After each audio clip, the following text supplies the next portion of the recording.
ahead and get started. Thank you everyone for dialing in to this Making and Coding with the Microbit webinar. My name is Jacqueline Russell, and I'm a product manager for Microsoft MakeCode, which is the coding tool that's used in this curriculum. And I'm delighted to hand it off to your facilitators for this webinar, Douglas and Mary Kiang. So they're amazing computer science teachers. I've worked with both of them for many, many years, and they never cease to amaze me with what they're doing in the classroom. And they are the authors of the Making and Coding with the Microbit intro curriculum. So I will hand it off to you, Douglas and Mary. Thank you so much, Jacqueline. Thank you to Microsoft for hosting this webinar. Thank you as well to the Microbit Educational Foundation for providing such great support to all of us who teach with the Microbit. Some great examples and ideas on their website, and they have great partnerships with different companies like Microsoft and other initiatives. So you can always find some great idea to use Microbits in your classroom.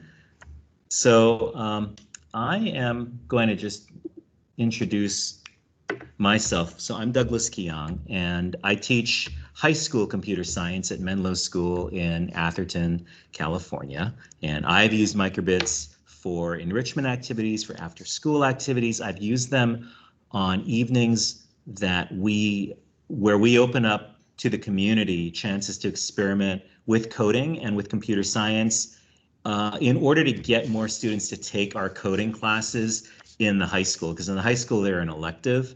And a lot of times people don't think about coding as a way to build and make stuff. They just think about it as something that you're just typing in code words on the screen. And nothing could be farther from the truth when you work with MakeCode and when you work with Microbit. So I've used it a little bit. And Mary, I'm going to have you introduce what you do with them. Okay. So hi, I'm Mary Kiang. I teach 7th and 8th grade computer science and design engineering. So in the middle school, all our students take computer science and design engineering. So it's a balance between computer programming and then building. My classroom is actually in our Maker Lab. So we do some programming, we do some building, and then what the Microbit allows us to do is to meld those two. So they program for the Microbit and they embed that in some kind of physical build that they're creating. So we are really excited to be able to present to you the first of what are going to be 3 webinars. So every 2 weeks on Tuesday at this time, we're going to be talking about some different aspect of teaching with the Microbit. And so for today, we're really doing getting started. So if you've never used the Microbit before, if you've never heard of MakeCode, this is for you.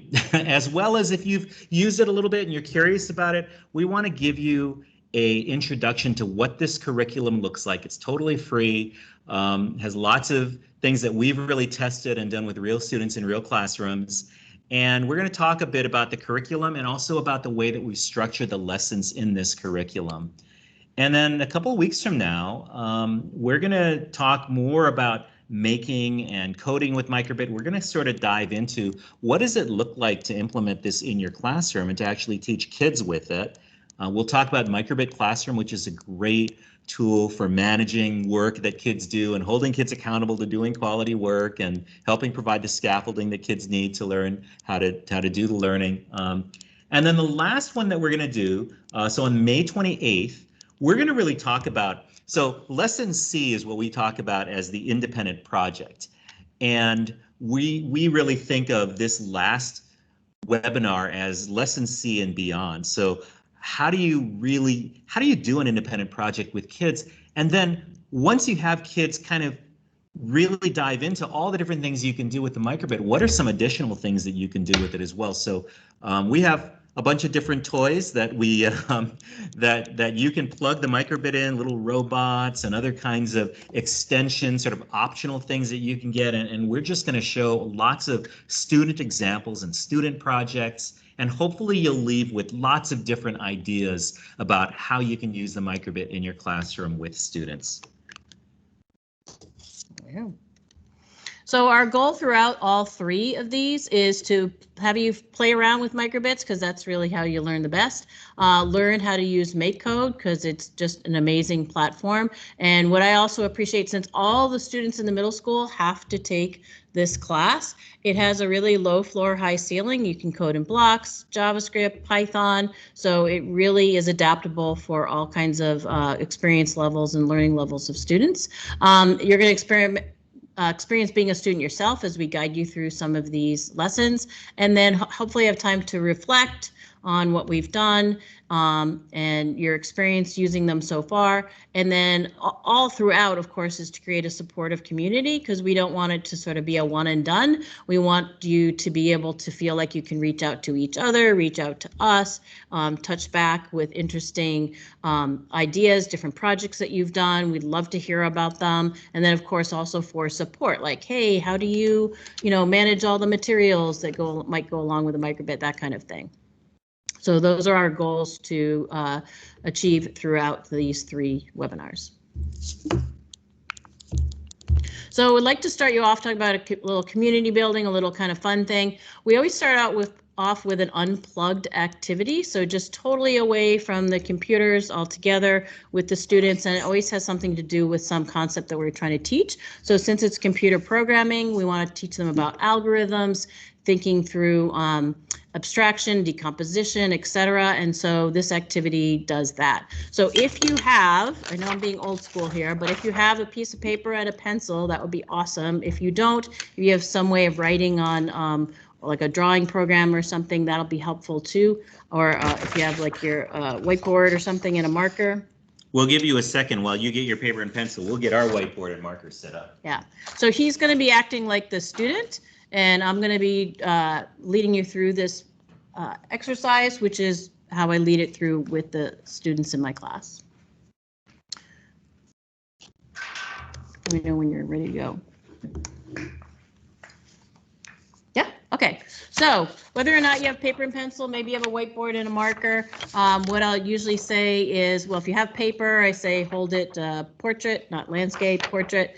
And then in the middle of the paper, draw a horizontal line about 1/3 of the sheet of paper. Now, if you're working on something that is huge, like a whiteboard, just go ahead and draw it the length of your thumb. So a horizontal line the length of your thumb, that's your first instruction. So I am basically, we're kind of playing like a little game of Pictionary, except I'm the person who's telling you what to draw. I'm the only one who knows what you're drawing, and you're just following directions like I'm programming you as you're the robot artist. So that horizontal line is actually the bottom of an isosceles triangle, so pointing down. So draw the other two sides of the isosceles triangle. And remember, isosceles triangle, if it's been a minute, the two sides are the same length. They tend to be the longer sides. All right, from pointing down.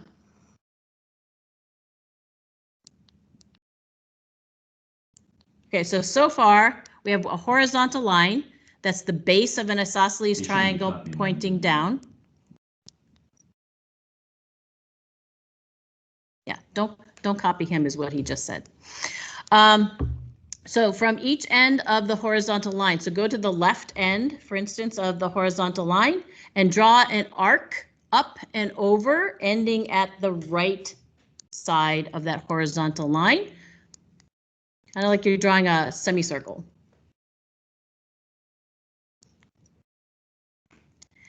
And now inside the triangle, draw diagonal lines starting at the top left and going down to the right. So all along that triangle. And then the next step is draw diagonal lines going the other way, from top right to bottom left inside the triangle. So you're crisscrossing those lines that you just made. So at this point, I usually students they think they know what it is, and I've given them the rule before that if you think you know what it is, don't shout out the answer, raise your hand and say what you think the next step might be. What's the next command? What's the next programming code you would give to your artist? So do we have anybody who has a next command they'd like to give? It's a common object that we're drawing. Yeah, and I don't think they can come off of mute. So if you just want to put your, they can throw it in the chat. Okay. Yep. Okay, they could throw it in the chat, or if not, we can just go on. I have a guess. Okay. Well, if you have a get, then you give a next. What would be a next command that you would give? Yeah. Maybe another half concentric circle over the top one. Okay.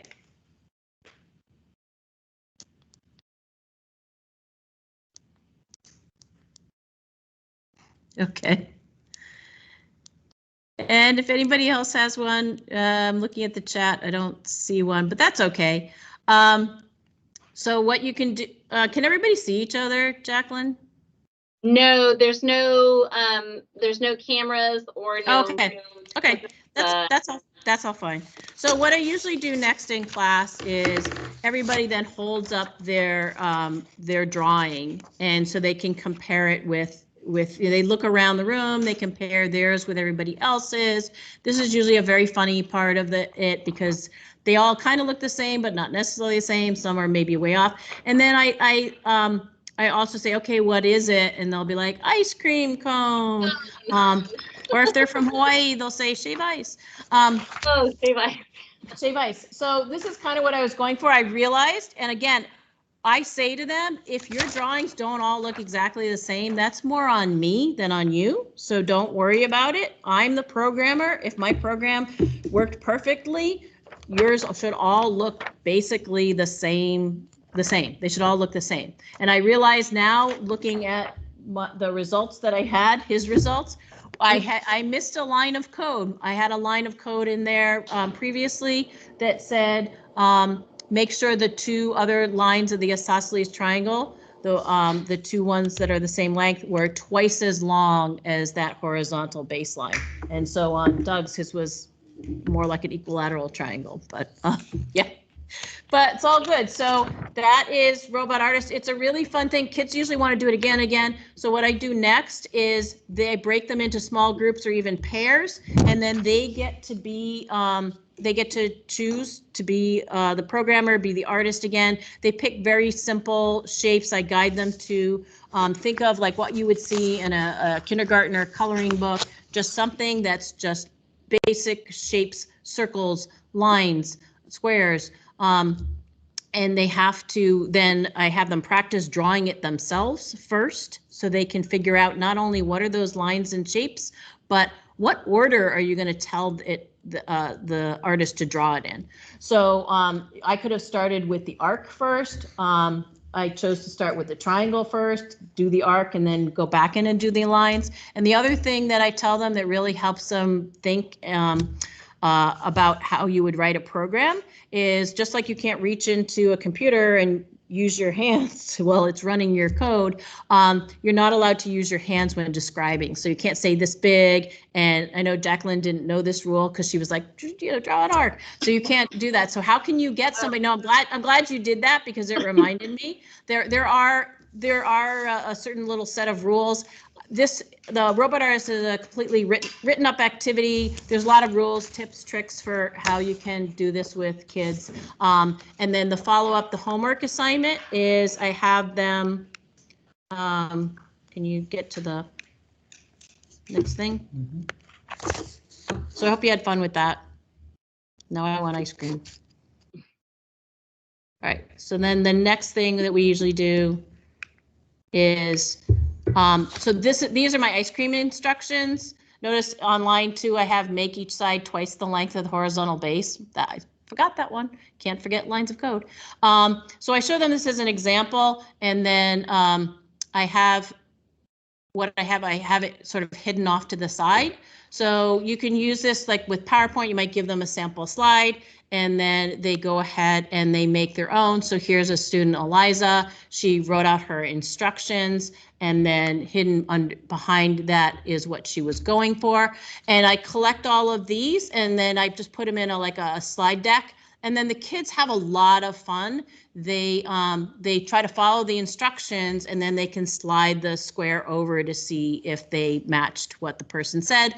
And then we can also, depending on how deep you want to go into it, give feedback. Like if their drawing was off, they can give feedback to that person like, oh, I didn't really understand this line, you know, could you reword this line? So it's a great example, algorithms, decomposition. It's a lot of fun. Kids love to do it. And you can really use it as an assessment too, to see if they understand and how well they can take something simple and break it down, which is a huge part of computer science when you're trying to figure out how to code a problem. So one of the first things you do is take the problem, break it down, then code for each step of it. And order matters, like what order you do it in. Sometimes it matters, sometimes it doesn't. You find out by trying it out. So, you know, throughout these webinars, we're going to try to give you some good examples of how we use things, you know, what we teach in terms of content. But also one of the things that I've seen you do, Mary, is you use slide decks to organize and provide scaffolding for what you're asking the kids to do. So this example is pretty representative of, you know, you'll give them instructions in a slide and then you'll say duplicate this next slide and then this is what I need you to be working on. And so when you walk around, you've got every kid's got a laptop in classroom, you can make sure that, you know, you can just say what slide are you on, and you can kind of make sure that kids know where they need to do their work and what the instructions are for what they need to do. And that's a good way to allow kids to kind of work at their own pace in class, but also still give them some structure. So right. I really admire that. Well, thank you. So let's talk about three things. So I'm going to talk a little bit about the course itself. I'm going to give you some tips in terms of, well, at least show you how we think about lessons in terms of how to introduce a computer science lesson. And then I also want to talk about how you might plan a year's worth of lessons based around our curriculum. But first, let me share our curriculum with you. So that URL at the bottom, aka.ms/introCSEDU, that will take you to a Microsoft link where you can freely download all of the assets, the course assets for this Intro to CS course. It's a middle school level course. It uses the microbit and MakeCode, and it's based around the idea of making and design thinking. And, you know, it's mapped to CSTA standards. And on average, there are 3 lessons per unit, and we give kind of a rough estimate. You know, as you know, it varies a lot based on your kids, and you may pick and choose. You may choose to do portions of some of the lessons, or you might expand others. But in very rough terms, I'll tell you kind of how it's paced out over the course of a semester or a year-long experience. The microbit is awesome. There's a lot that you can do with the microbit. There's an LED screen on it. You can code for it. And when I first started using the microbit with my students, I wanted to start teaching coding, but just using the microbit as the microprocessor and just write code and send it to the microbit. But to be honest, what my students found is that with just doing output to the 5x5 screen, they found that it was kind of limiting, and honestly, after maybe 6 weeks, they're like, okay, we're done. What else can we do? And so what we quickly realized is that the microbit in and of itself, it's just a tool. Where this curriculum just kind of takes off is when you involve kids building and prototyping and making stuff unplugged. A lot of the thinking that they do around building things takes place away from the computer. And it takes place using everyday household materials. And the things that kids create are amazing with just cardboard and tape and feathers and all kinds of things. And then we realized, well, there's this thing called design thinking. And this process of design thinking is a way that anybody can learn how to be creative. Like you'll have kids saying, well, I'm not creative. How do you teach creativity? Well, it turns out you can teach a process for creativity. It's called design thinking. And one of the first steps in design thinking is empathy. And we know now in schools today, one of the most important topics that we're constantly getting into is this idea of health and wellness, and really understanding how to listen and how to be empathetic and develop empathy. So if you were ever looking for a place to work this into your curriculum, I think it's never been more timely than it is now. This idea of MakeCode and microbits and design thinking really in the service of listening to someone and creating a product or a gift or something for somebody else, not something for yourself, but something for somebody else. And so that's kind of the heart of what I think the curriculum is really based around. But with that said, we do have coding learning goals as well. It is a coding curriculum, and so kids will learn all the basics, the algorithms, variables, conditionals, iteration coordinates. Now, MakeCode is a block-based coding environment. A lot of kids don't think block-based is like real coding, but it is absolutely real coding in the sense that it doesn't really matter what the language is. If you have a really good foundational understanding of how algorithms work, how functions work, Booleans, if you understand how memory is represented at the bits and bytes level, the earlier you learn that stuff, the better prepared you are for either going into the high school and taking a course like mine where we teach it in C or Python, or even in MakeCode, just switching over to JavaScript and Python interchangeably, and you can see that two-way connection between the blocks and then the code. And honestly, even at the high school level, when I have kids who are stuck in Python and they're coding something and they don't know how to do the algorithm, I would say, well, how would you do this in MakeCode? What blocks would you use? And then they think about it and they're like, oh, okay, now I know how to proceed. And so it's a really good way to teach critical thinking using these manipulatives of the blocks in MakeCode and then the actual materials that they're working with their hands with the microbit. Now, here are what we give you sort of in this curriculum. So there's a course, there's a guide that's sort of a guide to the whole course. We have a guide to sort of how do you assess kids, and we are going to dive more into assessment next time. We talk about how it's aligned to standards, as well as giving you an overview of the entire curriculum. So if you want to see at a glance what the course looks like, right up front, you'll kind of see links to that at that URL. And Jacqueline has posted a link to the URL in chat, so you can always go there to get it. So each unit, so we have a number of units in the course, and the units encompass different lessons, but each unit has a quick start video, and we think of the quick start video as if we're in the faculty room and I'm doing my typical me thing, which is I've got to teach this next period. Mary, what do I need to know to teach this lesson?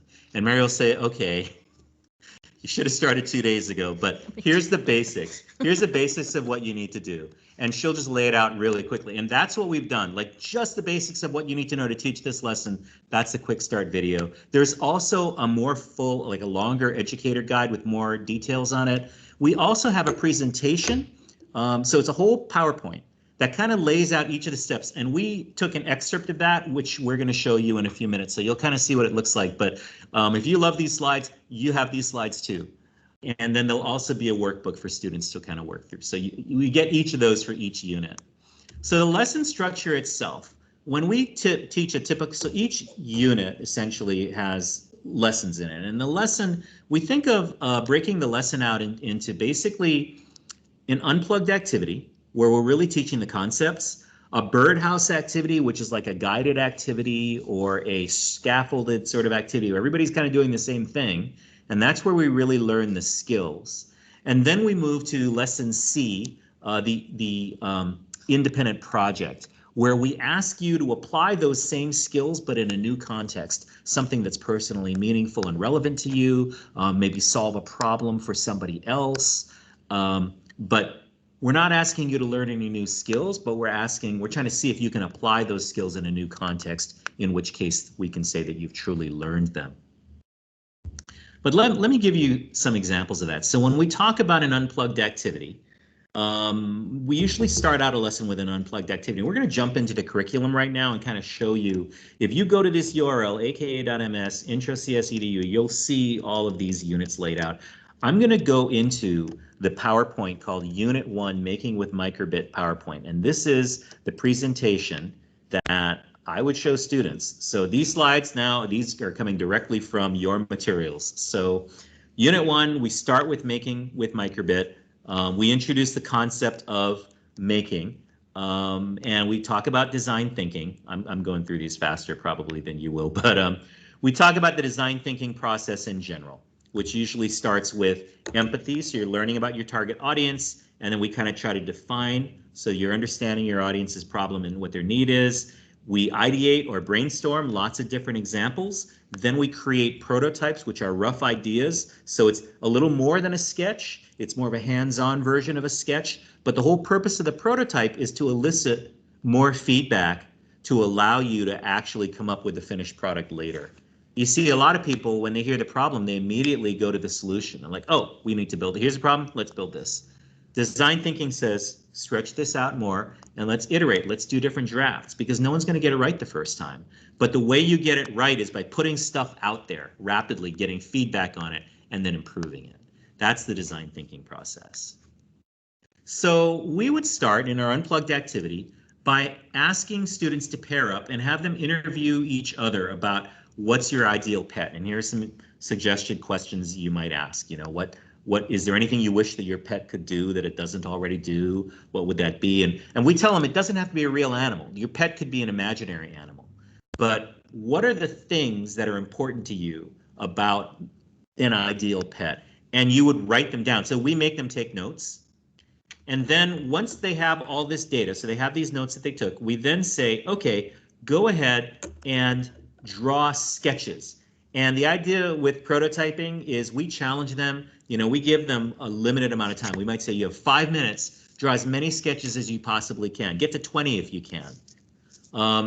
And we don't want kids taking too long worrying about their drawing skills or worrying about making things perfect. Quickly sketch and then go on to the next thing and draw something totally different. And then go on to the next thing and draw something totally different. And just keep iterating on it. And this kind of gets kids from being too attached to any one idea. And so they'll come up with all different ideas. So ideally what we're going to do is we're going to use the micropet and some household materials to actually build a 3D prototype of what that pet might look like. Sometimes kids use the whiteboard, so they'll use the whiteboard to sketch things out. And then before we go to the prototyping stage, we're going to review some of the concepts that we talked about. And then we always have a slide with key takeaways. And we also have a quiz for each one of these, if that's how you roll. We have a quiz for every single one if you want to give that. You don't have to, but either way, just some ways to get kids to kind of go back and do some recall. What were some of the things that we went over? So that's lesson A. That's one class right there. They've talked about it, they've interviewed, maybe they share out a little bit, maybe they gather feedback on their sketches. That's our lesson A. Now our lesson B involves actually going and working in MakeCode, which is Microsoft's coding environment. And MakeCode is awesome, it's free. You can just go on to MakeCode and they will essentially upload or create a program. They'll download a program to their microbit, and then we'll do a quick review. And so here are some examples. And again, these slides are coming from your slides, so you have access to all of these. It would be great to, if you want to follow along, just go to makecode.microbit.org. A great way to get started is there are lots of tutorials, and you can go ahead and try some of these things. The great thing about Microsoft's MakeCode is that there's an emulator. So you don't have to have a physical microbit to do a lot of coding in MakeCode, and then you can see how it will run on the microbit itself. So for example, one thing that I do is sort of a little birdhouse check-in activity. When they first get here, I say follow the flashing heart tutorial. And when you have it running correctly on your simulator, so it gets them used to using the simulator, get the flashing heart working on your simulator, and then I'll give you, I'll give you the microbit and you can download it to the microbit. And then when you show it to me working on the microbit, then they go on to do other things.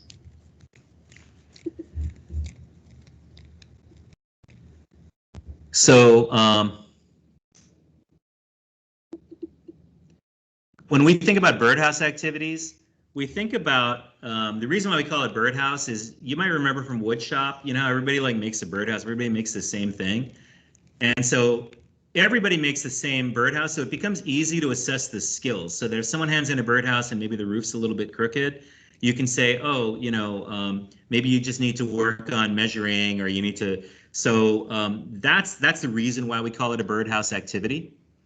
And so keeping that in mind, the birdhouse activity for this one is essentially, let's see. Is working in MakeCode.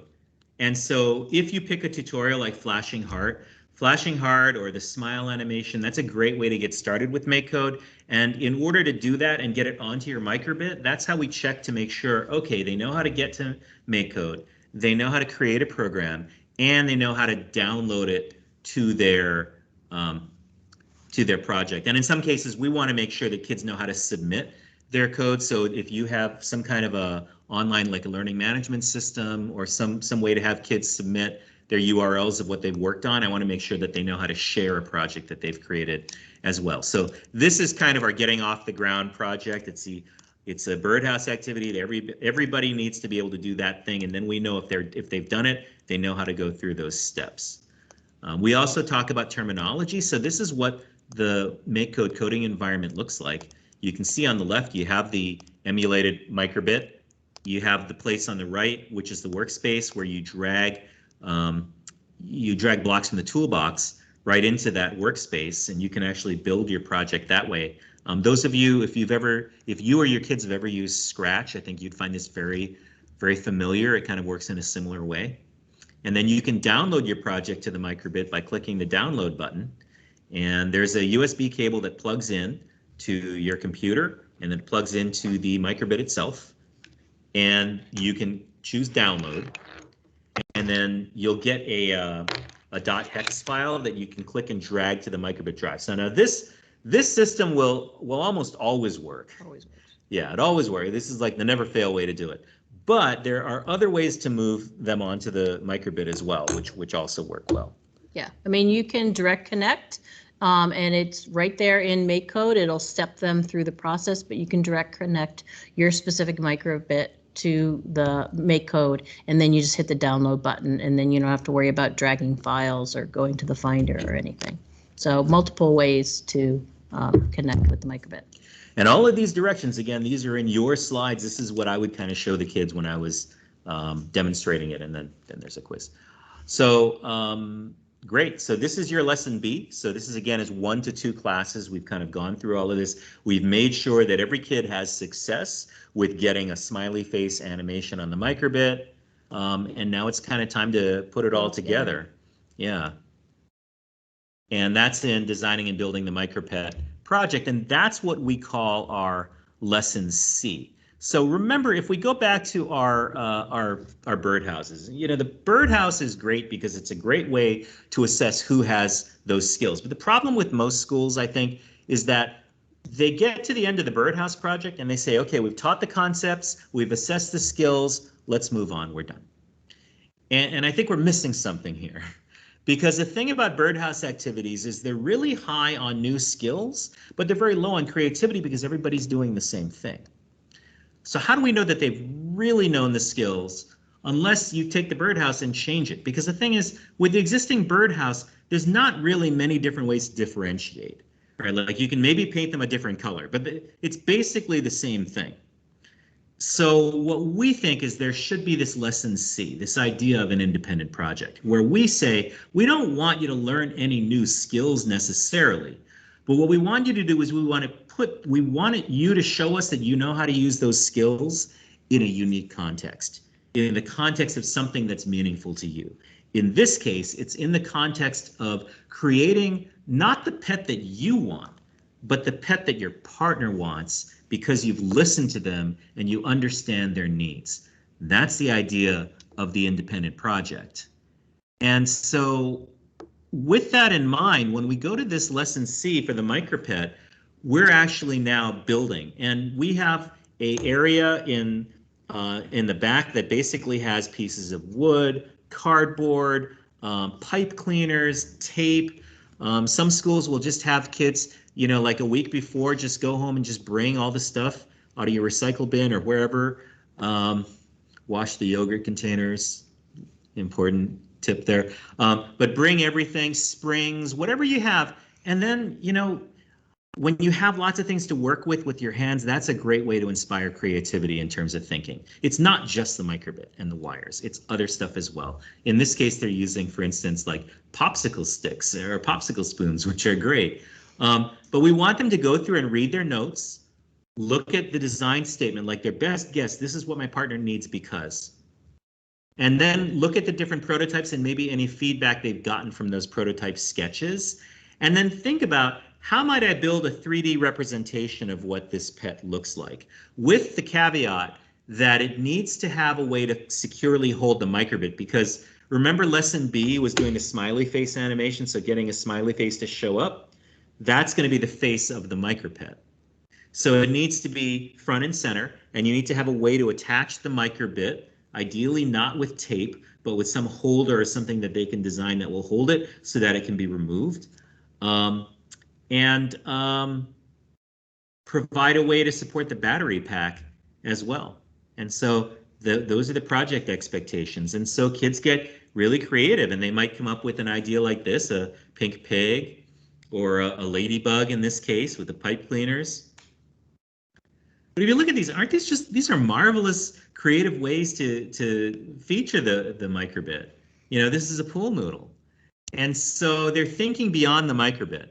They're thinking about creating with whatever things they have available in front of them.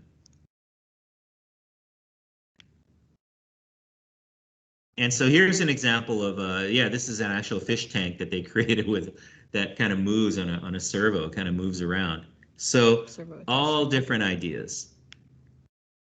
And then there are also what we call modification or mods. So sometimes you have students who finish early and they say, what else can I do? We always try to give some ideas of extensions and things that the kids can do. Yeah.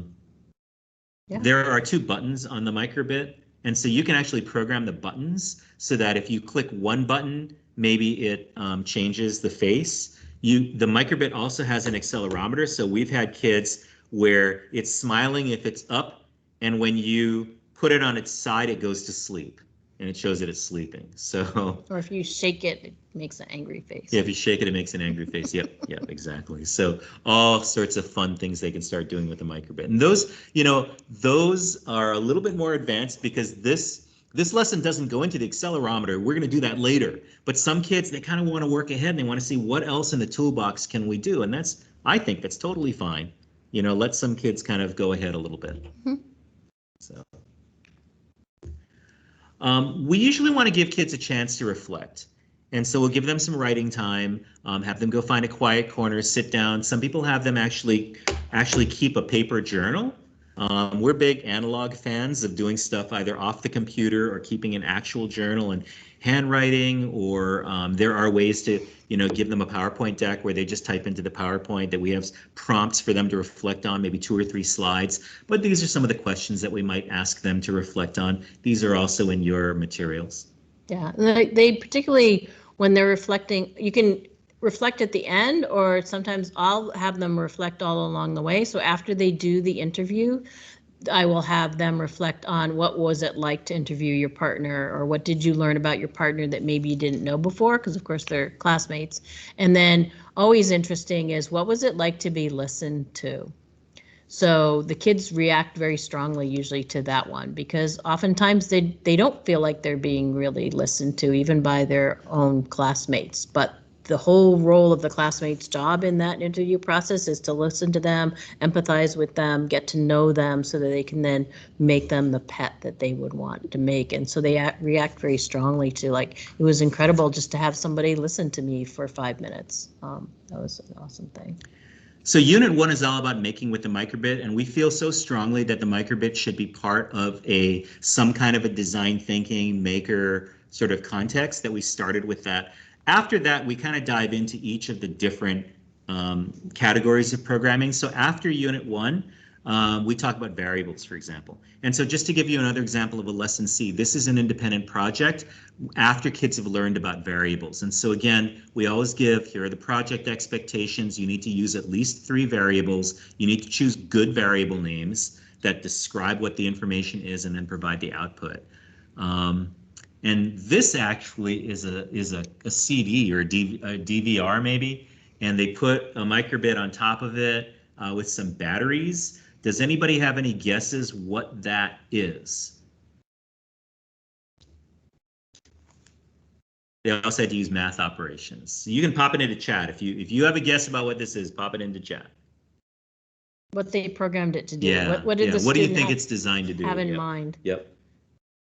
For all of us to remember what CDs are. Yep. Yep. Yes, that's what it is exactly.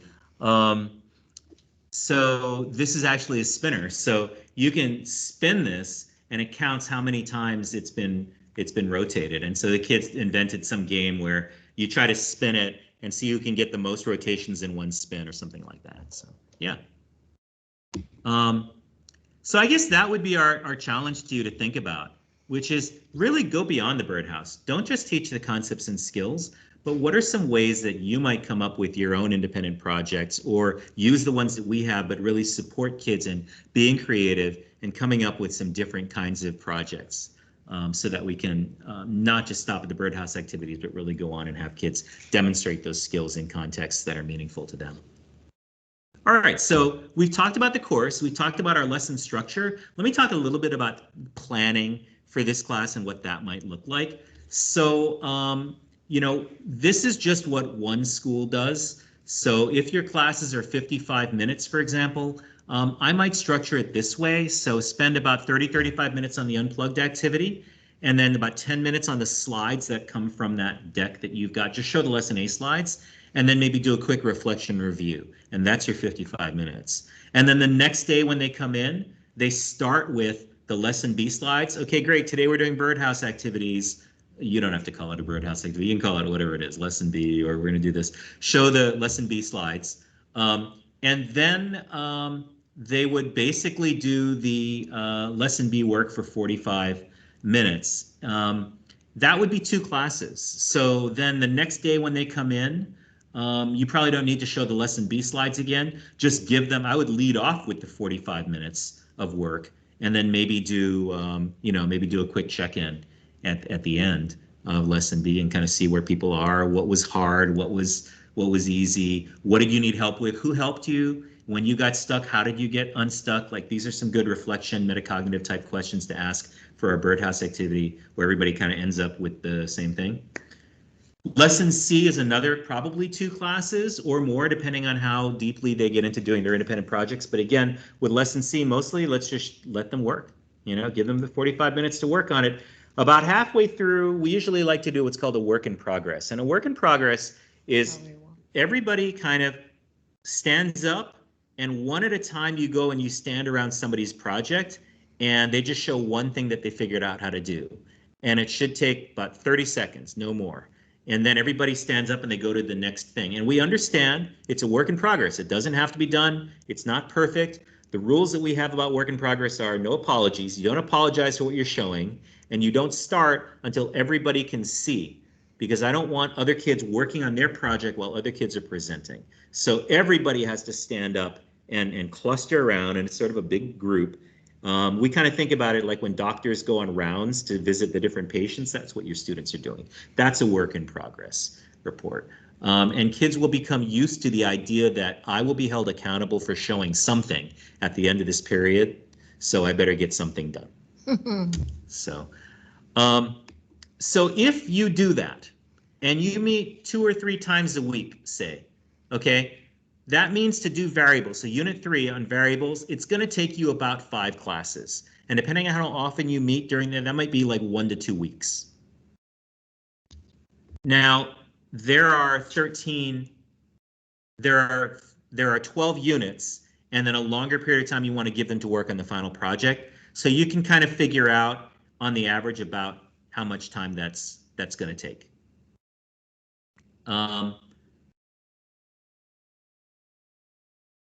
if you had to shorten it, if you don't meet, maybe you meet once a week, for example, or your classes are like shorter, 40 minutes, something like that, you probably are going to run out of time going over all of these. And so we've given you a shorter version. So if you only meet once a week, you can cut some stuff out. Like if you had to cut stuff, like we want everyone to do everything, right? You probably never have enough time to do everything you want to do. But if you have to cut stuff out, I would say probably cut coordinates, booleans, arrays, and accelerometer. Those are more of the advanced stuff. And then just really go 1 through 6, and then 9 and 10, and then final project. That's kind of what I would do. And so we would have we have it kind of broken out for you that way. And that'll take about 37 weeks if you're going once a week. If you're going to meet about 3 times a week, thinking each unit takes about 5 class sessions, you can probably get it done in about 27 weeks. So that probably works out to like once a week for a year, or maybe, if you meet 3 times a week for a semester. But anyway, I wanted to give you some different examples, and that's where it would be great for us to share out in chat, or I'm hoping I'll see you next week, right? Next 2 weeks from now, hopefully everyone will come back. Share some examples of what are some ideas. How might you approach this in your own classroom, or even, how often do you meet, right? And we can brainstorm together, because it would be great to form a community of microbit MakeCode folks, and we can help each other as we teach this stuff. If you just meet once a week, you're really looking at kind of like, I would probably do a lesson C after every 3 units. So right now, the way we've got it written is you would do a lesson C after variables. So that would be everything counts, right? Come up with some kind of a counter or something like that. And then after conditionals, something else. And after iteration, there's something else. So we've got lesson C written in for each of those. But if you only meet once a week, then I would probably do 1 independent project after every 3 units and just ask that they combine some different things. And then we had some teachers who meet once every 2 weeks for a semester. And the goal there is, let's just get some excitement around computer science so that I can get them more often than once every 2 weeks. That's their goal. And to do that, I would actually spend more time on the independent projects if you can, because that's what will get the administrators to sit up and take notice, get the parents to sit up and take notice. So you probably spend a week doing lesson A, and then on week 2, just go right on and do lesson C. Probably that would be my suggestion. Again, not ideal, but if you're only meeting once every 2 weeks, you're only going to see them like 7 times, something like that. Yeah. So I mean, you don't. Yeah, I would just get them building and making stuff. Douglas? Yep. Really quick question from Belinda. She's curious to know if this is being taught in general classes, or if it's something that those teachers are having a dedicated CS coding class. So in our middle school, all the students, so we go by trimesters. So 2 of the 3 trimesters, they come for computer science and design engineering class, and they meet as many times as they would meet for math or social studies or English. And we have a 7-day cycle. So I will see them 4 times every 7 school days. I get to see them 4 times for about 65 minutes. For 2 of the 3 trimesters. So that's how it breaks down in my school. And like I said, they all take it. Do you want to address how they do it in yours? And then I could also talk about co-curricular stuff. Yeah, I mean, we provide support to all teachers in the high school. The thing about, there are so many projects that kids are doing now where they need to count something, or they need to measure something, or they need to like keep a record of something.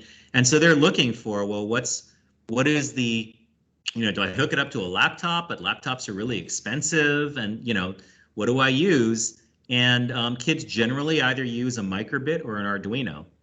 But there's a surprising amount of stuff that the microbit can do with MakeCode that the Arduino does, and it's just easier and cheaper and easier for kids to get going with. So there's a lot that kids can use the microbit for. I mean, ultimately, even at the high school level, if they're going to create, for instance, like an automatic plant monitor that monitors the nutrients and the temperature and then makes little changes, like you need a brain to run that. You need a brain to either run the servo motor or take in data from an input and then provide some kind of output. Microbit is perfect for that. It works great. And we do a lot of co-curricular projects. So there's a science project we do where the science teacher teaches them about light and sound.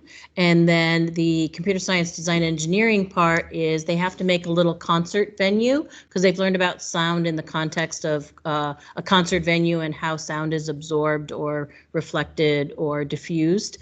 So in design engineering, they design the concert venue and to show their knowledge about sound, and then light and how light and color mix. They code for these. They use the microbit to code for these NeoPixel strips that can do like all different colors of the rainbow, and they choose a song and they have to code the lights to match the beat and the mood of the song.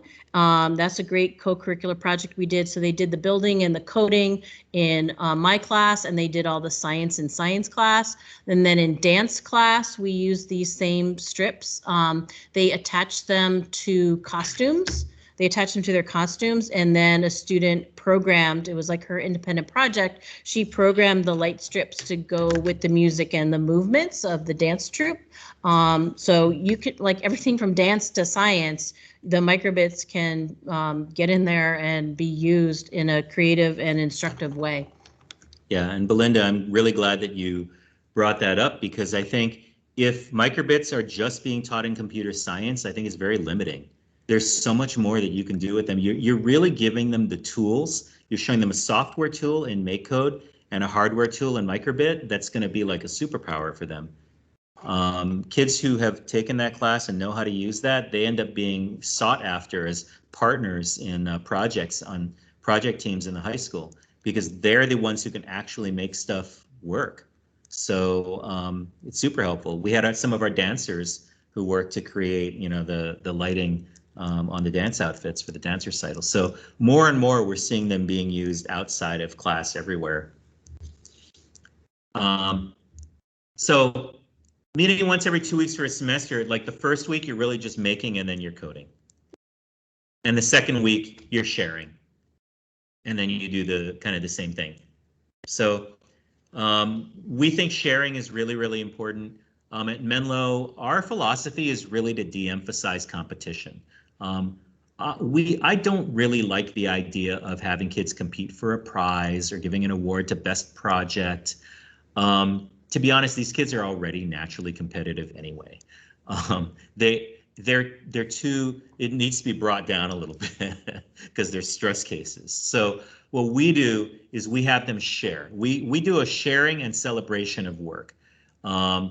You know, a larger scale than the work in progress reports. So we want kids to share and present a lot on an informal basis. We want kids to feel like it's okay for it not to be perfect.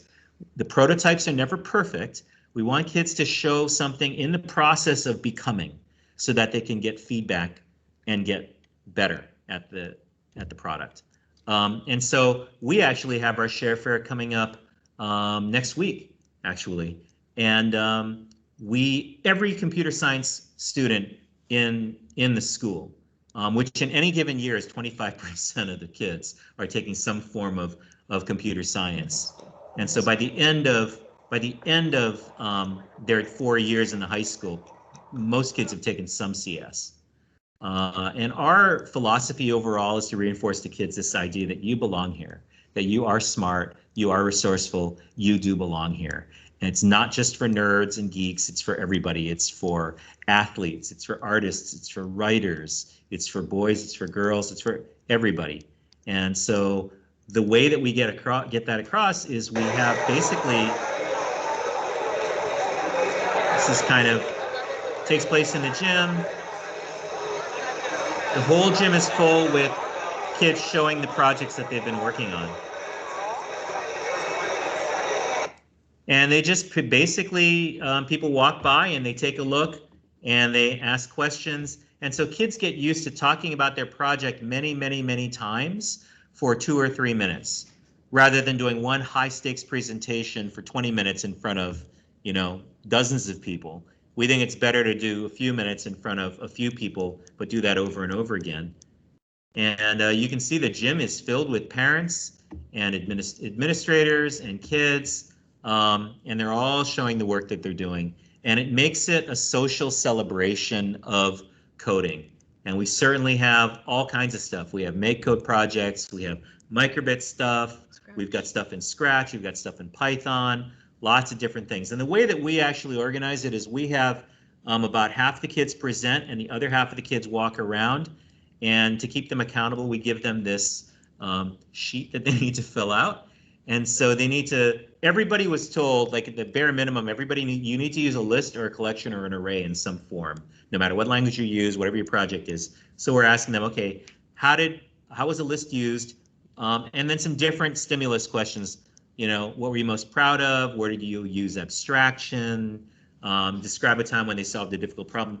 Every student needs to get one of these filled out for they need to talk to at least 4 different people and fill this out. And then that's what we give them credit for actually attending. And then the other half of the time, they're actually presenting. And we think ultimately a good CS program is made up of the contributions of a lot of different people. And ideally, it's the students who create the CS program. It's not me and Mary or you as the teacher.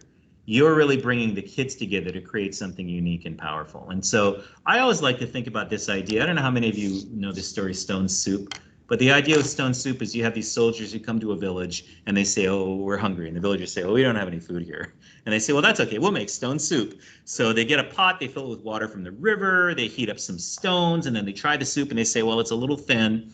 And so some of the villagers say, well, I've got some spices, and somebody else has some vegetables, they add that, and other people decide that spurs them to think, well, I've got some stuff in my cabinets, and they bring other things out. And ultimately they come together and everybody shares in this great feast, and they say, isn't this wonderful, this soup that the strangers brought, this stone soup. And the funny thing is, right, the strangers didn't bring any soup at all, right? They didn't have anything.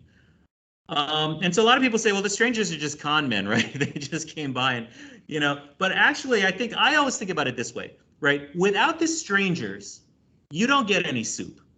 You just have all those latent talents that are there, right? I think it's the same thing with us as teachers, right? You have every year a bunch of great kids in your class. They're all capable of doing different things. How do you know what those strengths are? How did they know what their strengths are? If you just give them birdhouse projects and that's it, and you never give them a chance to do anything independently, you don't really know what you have.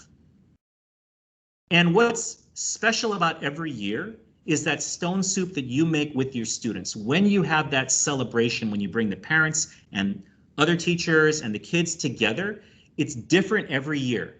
It's not like my job is to come here as a computer science teacher and let's all share in this soup that I made. It's something unique that we bring all the kids together to make every single year. And without you, that doesn't happen. And that's why we really think that teachers are at the heart of the student-centered classroom. Yes, we want it to be about the students and about their projects, but you're the one that brings the stone. You're the catalyst that brings all of that together. And we are in awe of you and the work that you do every day. And we hope in some small way that the curriculum that we've created can kind of help you to bring that stone and be that catalyst around which we can help students learn and be their best selves. So with that, thank you so much for being here. We hope to see you again in 2 weeks for our next webinar. Thanks so much for your great questions. We'll stick around for a few minutes if people have more questions, but thank you again. Always super inspiring, Douglas, Mary. Thank you both so much for this great webinar. We have a couple questions in chat about your presentation slides and whether or not you will be willing to share those out. This is being recorded, and so we'll send out also the recording to everyone who registered as well. Great. Thank you. Thank you for bringing us on. We love to share about the microbit and MakeCode, and we've got so much more to share. So hope to see you again in 2 weeks. Yeah, so right now, the only copy of the slides that we present from are going to be in the recording. but a number of those slides that the lesson A, the lesson B, the lesson C, like you already have, that's part of the actual curriculum.